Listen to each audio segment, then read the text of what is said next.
Ladies and gentlemen, boys and girls, welcome back. And I hope that you now have a good sense of why.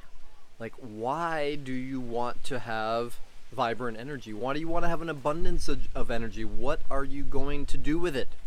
Right? What's it for? And because you know what?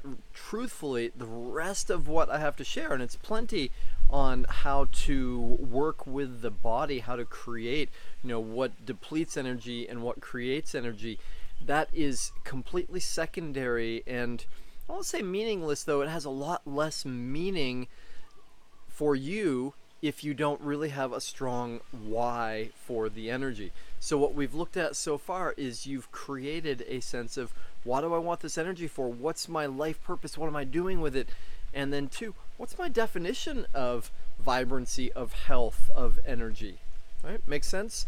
So now that we've got some of those basics, and if you don't, my friends, go back and do what's here in this lesson coming up to this point. It's so important that you get that foundation for yourself. Now, question for you. What creates energy? Where does it come from?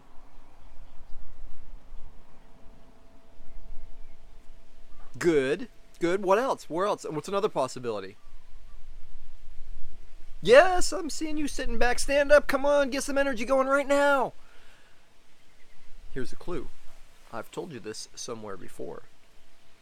How much energy do you have when you are inspired?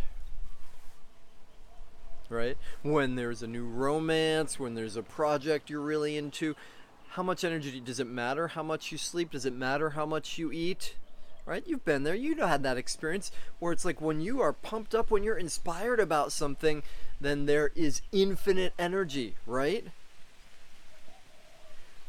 I just said something that could be controversial. So, let's rewind. I said infinite energy, right? And we have adopted a myth, which we are hereby debunking, that is, energy is limited, right?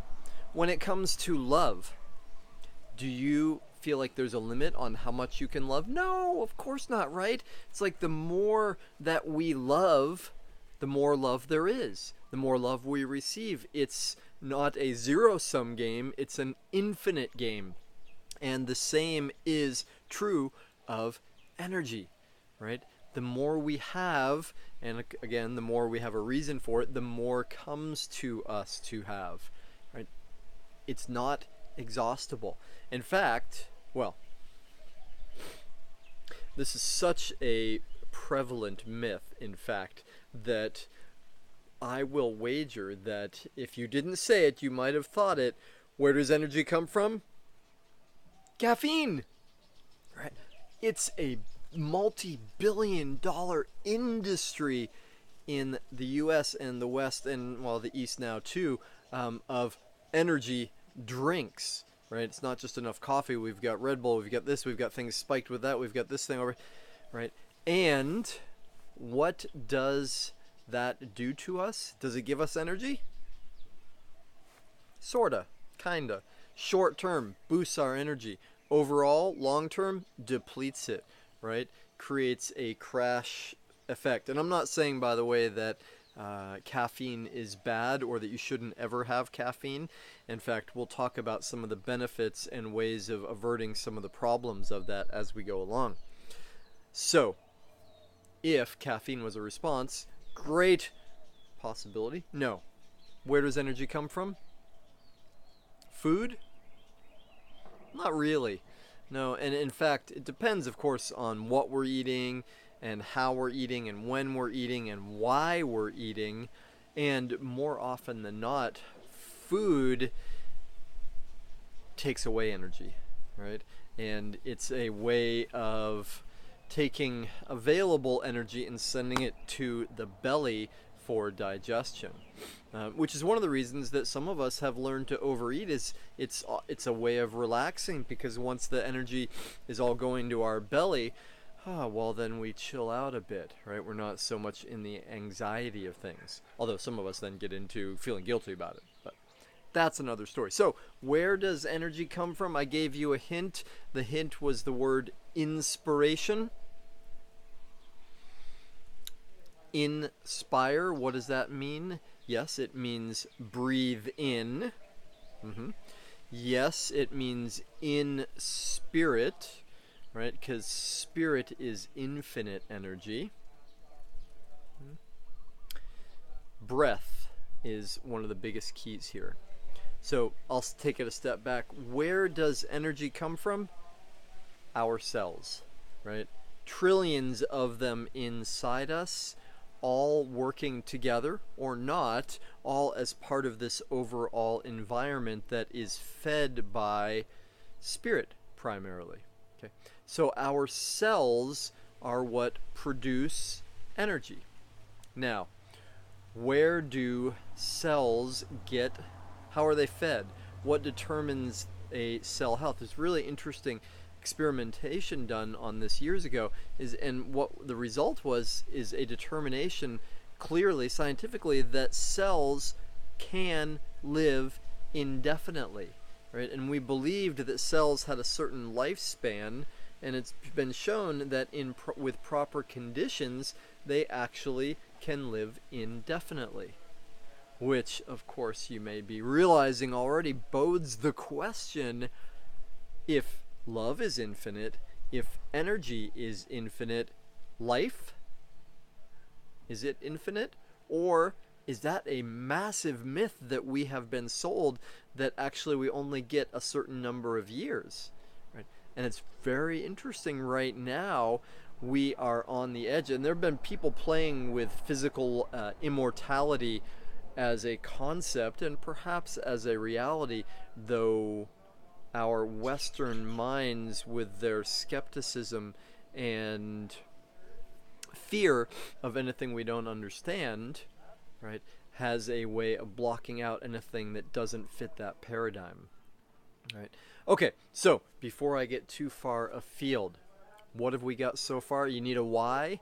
2, you need a picture of what health and vibrancy is to you. And then 3, we need to understand this major number one concern, which is energy. Where does it come from? And as we go further into breaking things down and looking at what works and what doesn't work, I'm encouraging you right now to think of it as energy. That's the main thing. I encourage you to think of us as a battery. And you know what's amazing about this? As you know, a lot of my perspective and sharing is influenced by a great awareness and appreciation of spirit, right? We are not physical beings having a spiritual experience. We're spiritual beings having a human experience. And as a culture, as a society, we have swung so far over here to the side of the physical and the world of our senses that we've lost out on, to a large degree, the bigger truth of who we are as spirit here in the body. So, if you think of us as a battery, then the next step is, of course, to think of us as a rechargeable battery, an infinitely rechargeable battery. How does a battery work? Right? It's a container for energy, right? And it has a negative pole and a positive pole, right? And we'll talk later about pH, the measure of alkalinity and acidity in the body, and it very much relates to this, so plant that seed now. We are a battery who are planted on the earth.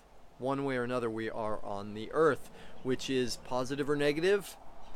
It's the negative pole. You've heard about grounding and the science of earthing. So important, so valuable. Right? Another topic we'll get into later. And heaven or spirit, what pole is it? Well, clearly it is the positive. And so for us, existing as spirit and existing as flesh or human, we're in between these two worlds, and our energy is directly related to our ability to function in between these, to be the intermediary between heaven and earth, between positive and negative, which is a big part of why our spiritual practice is such a blessing for creating energy, reminding us of that positive pole. Okay, and what else do we have? Energy comes from cells, right? So where do cells get their nutrients? How are cells fed? What keeps them healthy? What deteriorates them? Okay, so what do cells actually need to survive indefinitely and thrive? What's the number one thing? We've said it already. Oxygen. Right? Absolutely. Oxygen is the number one thing. Hey, this is good news, right? Because if you're with me at this point, unless you've jumped around in vibrancy, one thing you know already is breath is key. It's the number one part of the Fantastic Four, our spiritual practice, and simple awareness of breath is powerful and will increase things. 2, deliberate use of it, like the sun breath, 2, like the bandha breath that we've talked about as part of our meditation practice, very powerful for manipulating energy, right? What's the word from yoga? Pranayama. What does that mean? Right? We often think of it, and we've probably been told that it means breathing exercise. Okay, but really what it means, prana is energy, right? It's chi, life force, and yama means to restrict or restrain. Ayama means the opposite, in other words, to set free, to open up. So pranayama, means to restrict energy in order to set it free. So what does pranayama mean? It means manipulation of energy or cultivation of energy. And y'all, one of the coolest things that you will get out of this, that you can get out of this, is the knowledge and awareness that yes, energy is infinite, and 2, we already are a conductor of it and a creator of it, a natural manipulator of it. In other words, we can generate it whenever we want, just like we can change our state. How fast? Exactly, in an instant.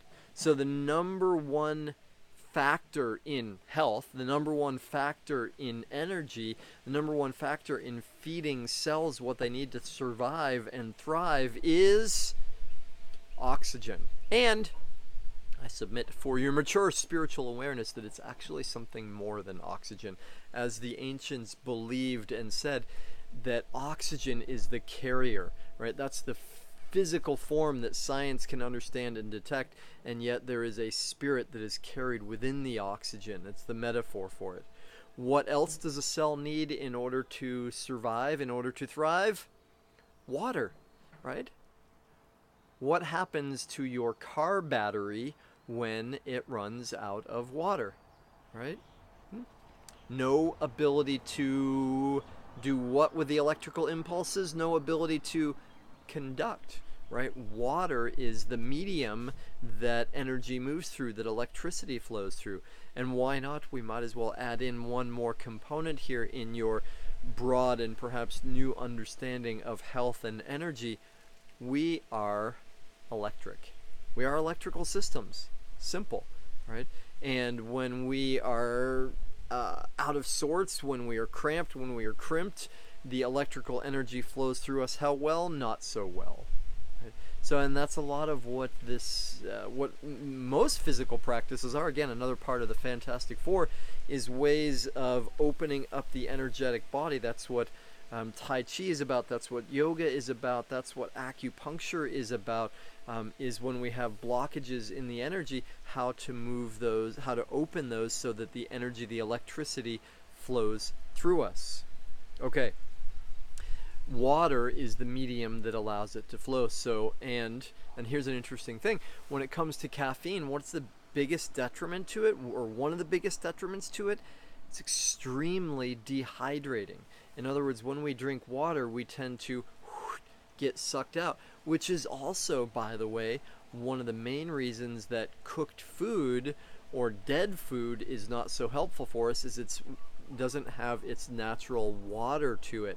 And so we eat a lot of stuff, and yet energy doesn't flow because there's no conductivity. You with me? All right. Now, one more thing in our triumvirate. 3 things that cells need in order to survive and thrive. So far we've got oxygen, and maybe that's really about prana. 2, we've got water, that's conductivity. What's the 3rd thing we need, that a cell needs in order to thrive and survive? The ability to eliminate its own waste. Right? And this is one of the biggest challenges in the world today. We've got so much waste flowing in different ways. And because we have, well, there's lots of ways of looking at this, but one possibility to consider, we have so demineralized our soils, we've gone for these scientific, better living through science shortcuts, that we've lost the natural nutrient-rich foods that our systems were built upon. So we tend to eat more and more and more and more denatured, dehydrated foods, right? Foods that have chemical additives as well, that we get more. We get more substance, bigger, and yet we have less nutrients. And as we do that, right, we want more nutrients, so we try and go for more. What are we getting? Are cells that are stuffed, that can't eliminate their waste fast enough. What's it called in technical terms? Auto-intoxication. Which is why, in case it's not obvious, fasting and cleansing can be so helpful and so important if we really want to create a high level of health and vibrancy in our lives. All right, so I've covered a lot. I've planted a lot of seeds in this piece here, and I'm going to bring it to a pause for a moment. The main, most important things we have so far, and really the only essential piece for you to take away from this, is where do we get energy? How much energy do we have? Is it infinite or is it limited? Right? Where do we get energy? Oxygen, water, and... Sorry, let me rephrase that. Where does a cell get its energy? What does a cell need in order to thrive? Oxygen, water, and the ability to eliminate its own toxins. Right? So you can see already that one question becomes, okay, well, all right, I know how to drink water, and I know some about breath already. I know quite a bit about that. That's really good. Then the next question that comes is, well, how do I help the cells eliminate their own toxins? How do I step away from auto-intoxication? Well, awesome. That's what we will be coming to next. And with that, I bid you adieu. See you soon.